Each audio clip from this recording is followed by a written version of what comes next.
Sa hindi po nakakaalam, lipstick po ito ha. Nagagamit pa po ito. Ayan po. Kapag ubos na, pwede nyo nang gamitin din ito. Ito po.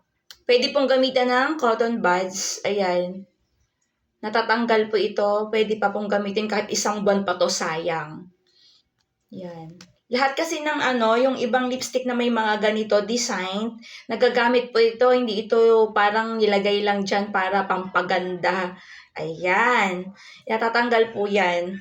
Ang iba po kasing lipstick, ganito, plain lang siya. Kapag naubos na siya, tapon na. Yan. Don't forget, pwede pa pong gamitin to. Natatanggal yan. Gamitan lang po ng cotton buds ito. Ito nga po sinasaid ko eh. Sayang kasi. Ito, kahit may kapalit na yan, ginagamit ko pa rin.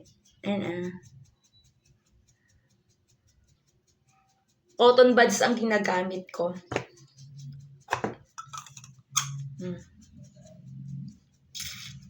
Sayang po yan kapag hindi nagamit.